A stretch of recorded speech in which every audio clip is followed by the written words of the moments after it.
Hola, vamos a presentarles una línea del tiempo del conflicto armado en Colombia.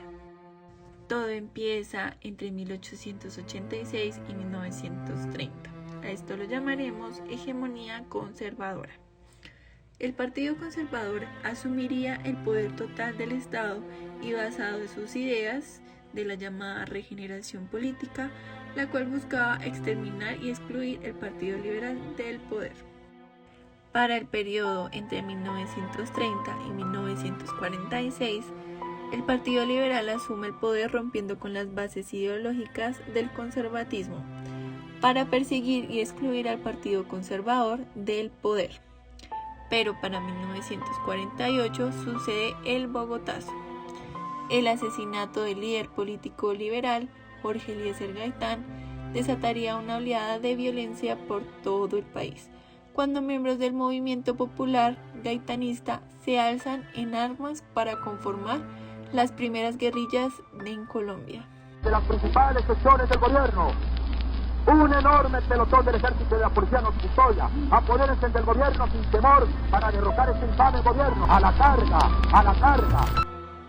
Para 1953, con el golpe de opinión que permitió el ascenso del general Gustavo Rojas Pinilla a la presidencia de la República, con el fin de pacificar el país, ya que la guerra entre la guerrilla y autodefensas, o sea, los chusmeros y los pájaros, estaba ocasionando miles de muertes y desplazamientos forzados en Colombia. En los años entre 1958 y 1957 estuvo el Frente Nacional. Este proceso político determinaría la muerte de la democracia en Colombia, cuando los dos partidos políticos tradicionales deciden alternarse el poder, excluyendo a todas las personas que pensaban diferente. Dentro de las causas sociales encontramos la desigualdad económica y la exclusión de ciertos grupos o clases como los indígenas, los afrocolombianos y entre otros. Para muchos no había otra forma que la vía armada para hacer justicia. Entre 1964 y 1980 se establecieron las guerrillas socialistas. Después del Frente Nacional se conformarían las Fuerzas Armadas Revolucionarias de Colombia. También el ELN en 1962, el EPL en 1967 y por último el M-19 en el 1974. Estos se convertirían en actores armados principales del conflicto armado de nuestro país. Aquí también en 1980 se conformarían las autodefensas con el apoyo de militares. Para 1985 se genera una persecución y exterminación a la cual fueron sometidos el partido político La Unión Patriótica. Esto marcaría el asesinato de muchos líderes sociales de izquierda e incluso candidatos presidenciales. También para esta fecha se da la toma del Palacio de Justicia por el M-19, los cuales mantuvieron cerca de 350 rehenes entre magistrados, consejeros de Estado, servidores públicos, empleados e incluso visitantes del palacio. Los hechos culminaron 27 horas después, dejando un saldo de 101 muertos. Entre la década de los 80s y los 90s, con la siembra de cultivos ilícitos, se da ya que no era rentable la producción de café y pasaron a vender coca. Se presentaron diferentes atentados terroristas en las principales ciudades de Colombia. Dejarían miles de muertes en el país. Otro acontecimiento importante es la desmovilización del M-19 para el año de 1990. Posterior a esto, el EPL también se desmovilizaría. Para el año de 1991, las FARC siguen creciendo y tomando fuerza. También surgen nuevos grupos como los Pepes. Y las guerrillas ya no estaban conformes con quedarse en sus territorios y se desplazaron a ciudades para aterrorizar e intimidar a la población civil.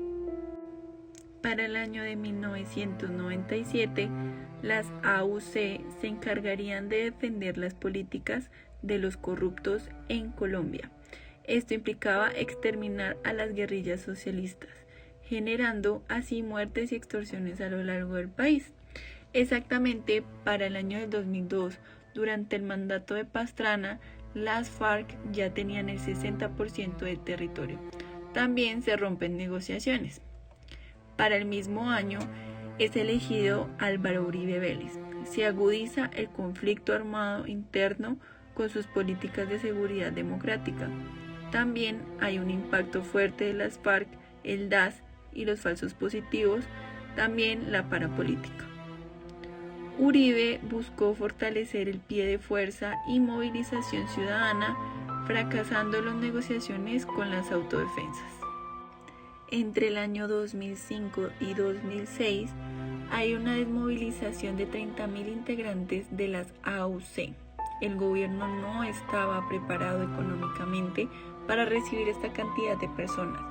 Los que no entraron en la desmovilización regresaron y se armaron.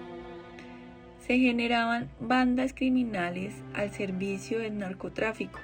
También, para el 7 de agosto del 2006, Uribe es reelecto para un segundo periodo presidencial. Por otro lado, una alta morbilidad en excombatientes. Para el año 2009, las FARC ascendieron de 6.000 a 7.000 combatientes. Es importante aclarar que esto también se debe a que se han reclutado alrededor de 17.000 niños tratando de reemplazar las altas bajas y las deserciones. En el año 2010, para el gobierno de Juan Manuel Santos, se le da una representación a las víctimas. Santos sigue con la política de seguridad democrática de su antecesor, con el fin de combatir a los grupos narcoterroristas. Para el 23 de septiembre se realizó la operación Sodoma, donde se dio de baja a Jorge Briceño, alias El Mono Jojoy. Posterior a esto, para el 4 de noviembre de 2011, se dio la operación Odisea. Allí se dio de baja a Guillermo León Sánchez, alias Alonso Cano. En su gobierno fue aprobada la Ley de Víctimas y Restauración de Tierras por medio de la Unidad para la Atención y Reparación Integral de las Víctimas. Posterior, ordenó desarticular el Clan del Golfo. Para el año 2012, aún en el gobierno de Santos, se llega a un acuerdo de paz con las FARC.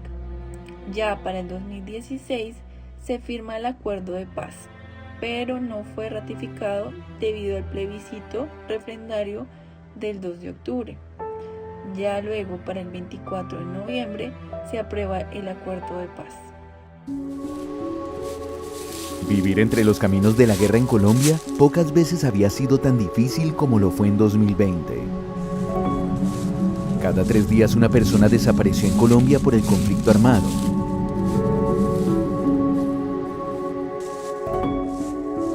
En promedio, todos los días hubo al menos una víctima de artefactos explosivos. Cada 11 días hubo un desplazamiento masivo. Todo esto sumado a una pandemia que afectó al país de muchas formas y ayudó a invisibilizar el conflicto armado y la violencia. En el CICR continuamos nuestro trabajo humanitario los 365 días del año. Pero eso no es suficiente cuando los actores armados siguen causando graves consecuencias humanitarias y el Estado no tiene la capacidad de llegar a todos los puntos afectados por la guerra. Los colombianos no solo merecen un mejor futuro, merecen un mejor presente donde el conflicto armado y la violencia no condicionen sus vidas. Nos vemos en una próxima ocasión. Chao.